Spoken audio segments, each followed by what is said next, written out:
नमस्कार विद्यार्थी मित्रांनो. या सेशन मध्ये आपण राज्यसेवा पूर्व परीक्षा 2026 याचा एक अंदाजित कट ऑफ किती लागू शकतो त्या अनुषंगाने डिस्कस करणार आहोत. आता बघा, हे कट ऑफ जे पहिलेच मी काही गोष्टी क्लिअर करू इच्छितो.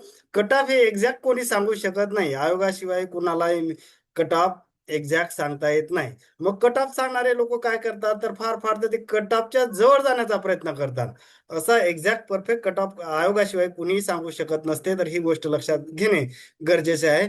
तर हे काय जे काय मी सांगेल किंवा एखादा दुसरा XYZ पर्सन सांगेल, हे अंदाजित आहे, हे फिक्स नाही. म्हणजे उगाच नाही तर सर एवढा कट ऑफ लागेल तेवढा कट ऑफ लागेल, तर ते व्हायला नको. हे काय अंदाज व्यक्त करतात, एखाद्या याचा कोणाचा तरी त्या आयोगाच्या कट ऑफच्या जवळ जाते आणि लोक म्हणतात की आमचा कट ऑफ बरोबर लागला. तसं काही नसते.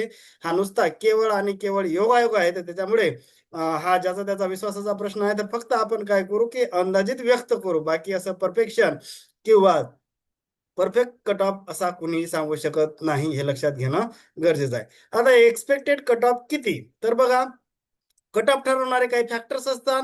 पहिला जो काही फॅक्टर आहे तर तो पेपरची डिफिकल्टी लेवल. जर यावर्षी आपण जर ऑब्झर्व केलं, तर जो काही पेपरची लेवल होती, जो आपला राज्यसेवेचा पूर्व परीक्षेचा 2026चा पेपर झाला, त्याची जे काही लेवल ऑफ डिफिकल्टी आपण काय म्हणू त्याला, मॉडरेट टू डिफिकल्ट या कॅटेगरीत तो पेपर जातो. इझी नव्हता, मध्यम स्वरूपाचा सुद्धा नव्हता, मध्यम ते डिफिकल्ट या कॅटेगरीमध्ये तो पेपर जातो. आणि दुसरं असते की अवेलेबल जागा, त्या परीक्षेसाठी किती जागा अवेलेबल आहेत. आता बघा, जी पहिल्यांदा जी आली त्याच्यामध्ये जागा फार कमी आहेत, परंतु आपल्याला माहित असते की दरवेळेस बऱ्यापैकी ते जागा वाढत असतात. त्याच्यामुळे हे नक्की जागा किती वाढतात काय वाढतात, परंतु जागा दरवर्षी वाढतात. त्याच्यामुळे जागा वाढतील अशी आपण अपेक्षा करून एक अंदाजित कट ऑफ किती असू शकतो त्या दृष्टिकोनातून आपण चर्चा करू.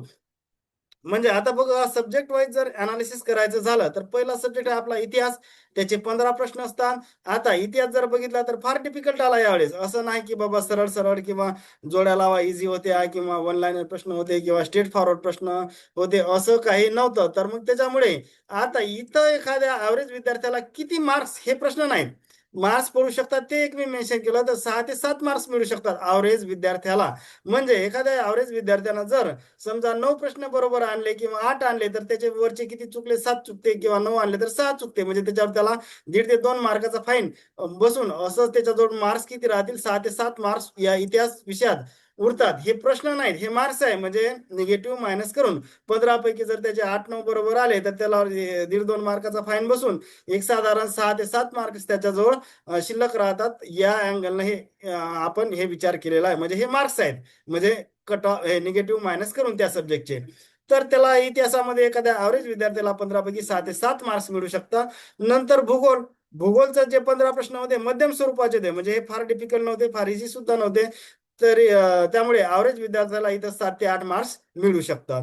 नंतर पर्यावरण. पर्यावरणाचे 5 प्रश्न होते. 5 प्रश्न तुलनेत सोपे होते इतर विषयाच्या तुलनेत. म्हणजे त्याच्यामुळे मी ॲव्हरेज विद्यार्थ्याला इथं 3 ते 4 मार्क्स मिळतील असं मेन्शन केलेलं आहे.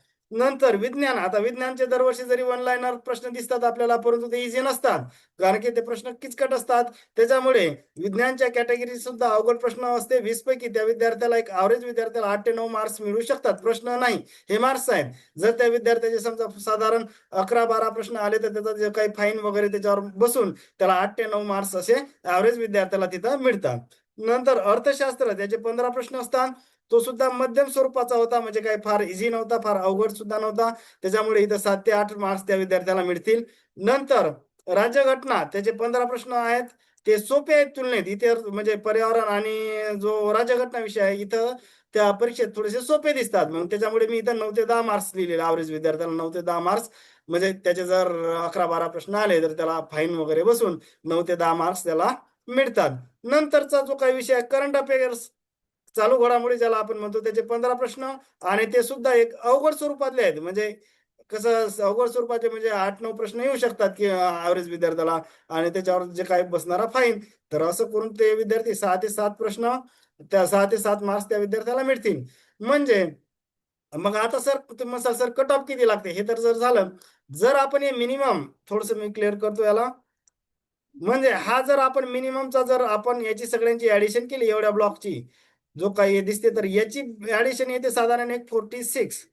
ठीक आहे, याची ऍडिशन इथे मी 46 लिहिली.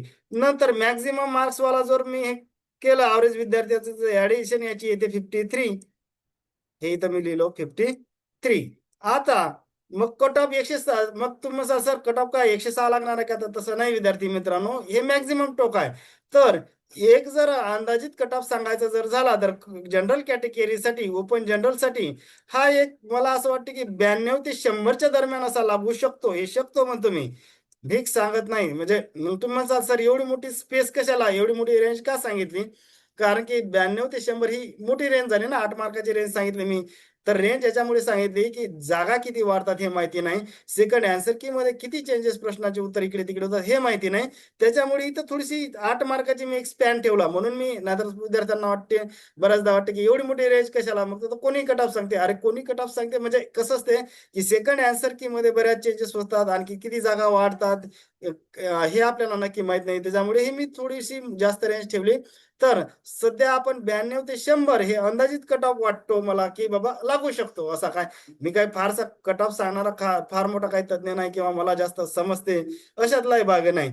तर हे ज्याचा त्याचा विश्वासाचा प्रश्न आहे. तर असं सध्या तरी असं वाटते की याच्या दरम्यान एक येऊ शकतो बाबा कट ऑफ ओपन जनरल कॅटेगरीसाठी. मग बाकीच्या कॅटेगरीने आपापल्यासाठी किती लागू शकते, म्हणजे ओपन फिमेलचा किती असू शकते किंवा SC ST OBC EWS या विद्यार्थ्यांनी त्यांचा त्यांचा म्हणजे अंदाज एक घ्यावा की मेलचा इतका लागू शकतो, फिमेलचा इतका लागू शकतो. हे आपण फक्त ओपन जनरलचा मेन्शन केला आहे, 92 ते 100च्या दरम्यान असं लागू शकतो हे अंदाजित कट ऑफ व्यक्त केला. हा फिक्स नाही किंवा आयोगाशिवाय कोणालाही फिक्स कट ऑफ व्यक्त करता येत नाही किंवा फिक्स कट ऑफ कोणी सांगू शकत नाही, हे लक्षात घेणं गरजेचं आहे.